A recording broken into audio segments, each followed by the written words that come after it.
Je l'ai déjà dit, et je le redis, et je le redirai. J'en ai rien à carrer de ce qui se passe entre Israël et la Palestine. Rien à carrer. Je suis un Français catholique. Ce qui m'importe, c'est Dieu et la France. Rien d'autre. Enfin, rien d'autre, si. Les copains, la famille, etc., on s'entend, mais des choses extrêmement importantes. Israël-Palestine, rien à secouer.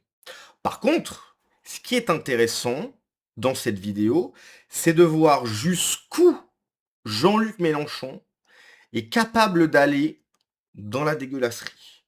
Il nous a déjà prouvé qu'il peut aller très loin. Je rappelle qu'il renie, enfin il renie. Euh, il a dit que ses parents étaient morts pauvres, enterrés dans la fosse commune, je sais pas quoi, c'est faux. Ok. Il crache sur ses défunts parents. Il est capable d'aller jusqu'à là, ses propres parents. Il souille leur mémoire. Il ment sur ses propres parents. Et ben là, il va encore plus loin pour plaire à son nouveau public, à son armée, à la nouvelle France.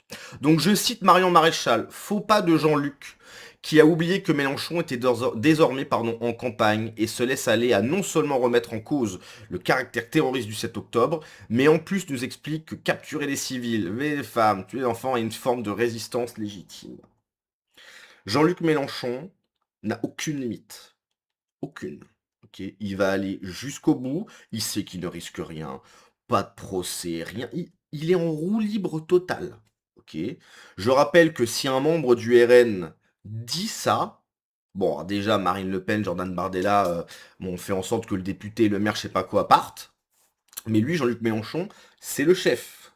C'est le gourou, le petit père des peuples. C'est lui le boss. La France insoumise, la secte, la France insoumise, c'est Jean-Luc Mélenchon. Et autour de lui, tu as des bons petits soldats, des bons petits toutous à ses ordres. Il ne risque rien. La justice rouge est de son côté. Il n'y a pas de problème. Et donc là, il va y aller à fond pour plaire à son public de zinzin. Donc j'espère que vous êtes prêts. On va voir jusqu'où un homme est capable d'aller pour plaire à son nouveau public. Seulement un instant, car celui qui est mis en examen a son nom dans la presse. En gros, apologie du terrorisme. Puis s'il est un jour ou l'autre, ou si elle est un jour ou l'autre relâchée, qu'il y a un non-lieu, jamais on ne retrouve les... Alors, on n'a pas vu, hein, mais il y a du beau monde. Hein. Là, il y a Éric Coquerel. Éric Coquerel, il y a des rumeurs qui disent qu'il a la main baladeuse. Voilà, il voit une femme, sa main, elle est un petit peu en train de trembler. C'est des rumeurs. C'est des rumeurs. Et juste derrière, on le voit pas très bien, En mais c'est notre gros, bon Raphaël Arnaud. apologie C'est notre bon Raphaël Arnaud. Je rappelle, chef d'une milice qui a tué un homme, la jeune garde, dissoute. Alors ils ont déjà été dissous, mais tu comprends encore une fois, bon la justice quand même allait de gauche, il y a eu une dissolution sous Retailleau, mais il n'y avait pas vraiment de dissolution. Et puis bah ils ont tué. Ils ont tué.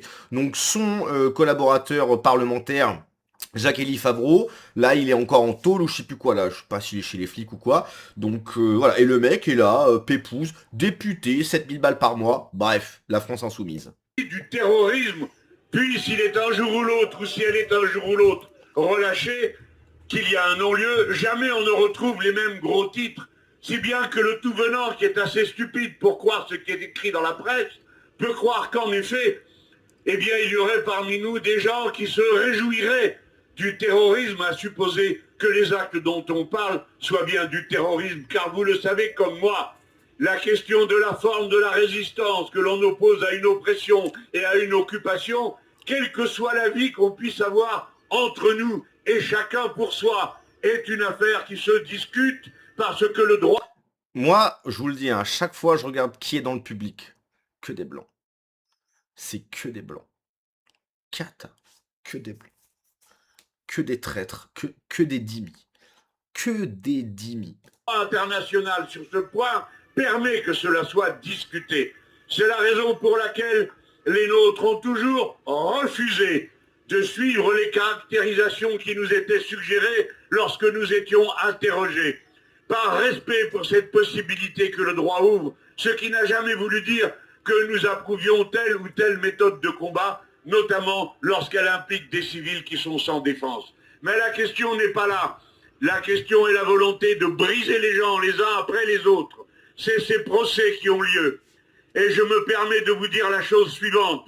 Premièrement, ceux qui ont inventé de faire passer les poursuites contre l'apologie du terrorisme qui se trouvaient autrefois dans le droit de la presse et qui donc, normalement, pouvaient être combattus en tant qu'opinion et dès lors en tant qu'appel à véritablement la commission d'un délit. Si c'était dans le droit de la presse... Bon, je repose la question. Quand est-ce que on va au moins parler, hein, je parle même pas de mettre ça en pratique. Est-ce qu'à un moment donné, on peut parler de la dissolution de la France insoumise? Est-ce qu'à un moment donné, on peut le faire? Est-ce que ça peut en parler sur les plateaux télé? Est-ce que il peut se passer quelque chose? Non, toujours pas. Mélenchon va pouvoir déblatérer des âneries, des obscénités comme ça. Il n'y a toujours pas de dissolution. Ça me fait marrer parce que je repense à l'époque Soral. Soral qui nous disait oui, la France est contrôlée par les sionistes, etc. C'est eux qui ont le pouvoir. J'ai pas l'impression. Si vraiment c'était eux qui avaient le pouvoir, ils feraient peut-être quelque chose contre la France insoumise, non? Je sais pas. Je sais pas. Je rappelle que Macron a reconnu l'État de Palestine. C'était il y a un an, je crois. Bon, je pense pas que les sionistes souhaitent ça.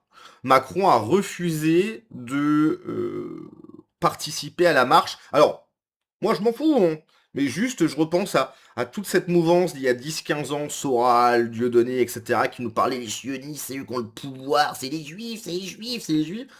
Ben, Macron a refusé de à participer à la marche contre l'antisémitisme.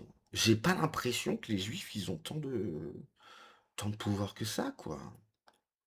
Et nous, on était à fond dedans, hein. Moi, je me souviens, hein, dès que je suis sorti du lycée, donc 18 ans, là, j'en ai 31, donc allez, on va dire 12 ans en gros, 12-13 ans, ouais, je regardais les vidéos de Soral et je me dis, ouais, Soral, c'est une catastrophe, quoi. Si vraiment ils avaient le pouvoir, et c'est pas ce que je souhaite, hein, moi je souhaite pas, non, moi je veux que la France soit dirigée par des Français, tu vois, qu'il n'y a pas d'ingérence étrangère. Mais il y a des ingérences étrangères, hein. Il y a certains, comment dirais-je, il y a certains pays qui ne peuvent pas nous blairer, qui utilisent leur diaspora contre nous, cette même diaspora à qui on a donné la citoyenneté française. Alors c'est des Français de papier, bien sûr, hein, mais vous savez, ce merveilleux pays qui est le plus beau pays du monde, hein, bien sûr, mais qui ne veulent pas y vivre, ils veulent pas y vivre, hein. Je pense que vous avez deviné de qui je parle. Ben eux, voilà, là, il y a une ingérence. Pourquoi est-ce que Mélenchon est toujours dans les sondages assez bas et il fait un très gros score? Mais tout simplement parce que certaines personnes, notamment les imams, reçoivent des ordres juste avant les élections pour dire il faut voter pour Jean-Luc Mélenchon. Tebboune contacte tous les imams, enfin tous les imams, on s'entend, hein, ils donnent des ordres. Les imams disent aux fidèles ce qu'a dit Tebboune, et ils votent pour Jean-Luc Mélenchon. C'est de l'ingérence, mais bon, ça va. Donc bref, voilà, Jean-Luc Mélenchon, c'est pas fini, hein. C'est pas fini, hein.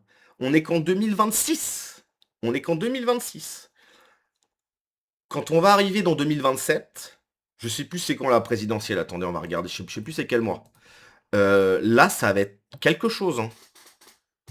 C'est quand la présidentielle de 2027, le mois, je veux dire. J'écris n'importe comment, mais c'est pas grave, il va comprendre. Je crois que c'est début d'année, hein. Je crois que c'est début d'année. Donc ça sera le 11 avril et le 18 avril. Je pense que le dimanche 18 avril, ça va être quelque chose, hein. Mais en tout cas, tout ce qui va se passer entre le 1er janvier et le 18 avril, ce qu'on va voir, ça va être... Mais Jean-Luc Mélenchon, il va être en roue libre. Il va être en roue libre. Parce que en fait, comme il sait qu'il ne risque rien, qu'il y a pas de procès derrière, il n'y a rien du tout. En fait, il est sur une autoroute où il n'y a pas de bagnole. Il y va à toute berzingue. Moi, je pense qu'il nous réserve encore des surprises, Pépère. Il nous réserve encore des surprises. Hein. C'est pas fini tout ça. Il n'a jamais mentionné le 7 octobre, Marion Maréchal, Le Pen Pétain, la reine des fake news et manipulations comme son grand-père. Jean-Marie Le Pen, quel homme. Il n'a jamais mentionné le 7 octobre. Oui, enfin bon, il fait référence à ce qui se passe là-bas, mais bon, bref. Je vous avais prévenu il y a 40 ans déjà, venez pas chialer maintenant. C'est totalement vrai. C'est totalement vrai. Je rappelle que Jean-Marie Le Pen avait 40 ans d'avance. Je vais pas dire que c'est du jamais vu, hein, mais voilà, quoi. Le mec avait 40 ans d'avance et les Français étaient trop bêtes, quoi. Tous ces races-là, mère nazis, sont toujours lancés par les nazis israéliens, d'accord. L'infâme hier est devenu aujourd'hui. Et raser des villes, bombarder des hôpitaux, tuer des journalistes, des femmes, des enfants, torturer, violer des prisonniers, légitime défense exécutée par la morale. Donc là, effectivement, t'as tous les défenseurs de... Bon, c'est pourri, c'est... Là, t'as tous les défenseurs de la Palestine qui vont en roue libre. Ce vieillard est fou dangereux. Quand va-t-il fermer son claque-merde? Bah, quand il partira de cette terre, hein.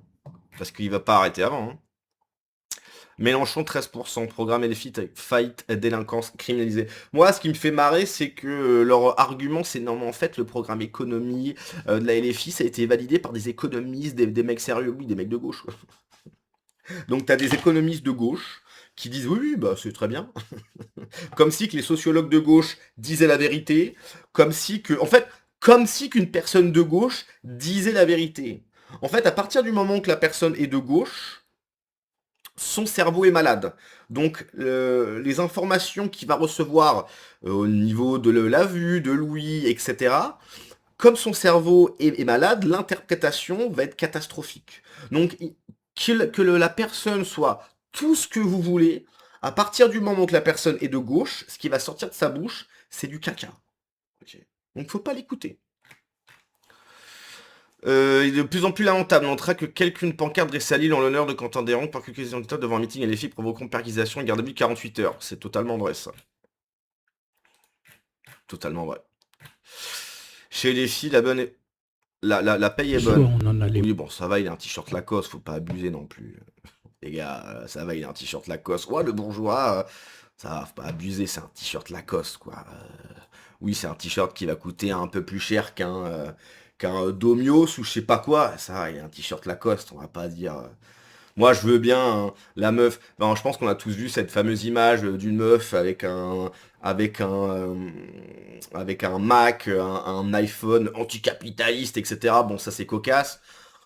Je, je- je ne porte pas du tout Thomas Porte dans mon cœur. Je pense que c'est le pire à la France, le pire à LFI. Et il y a de la concurrence. Ça va, il a un t-shirt Lacoste. On va pas faire les mecs. Voilà quoi. Bon, bref. Allez, on se laisse là-dessus. Ciao.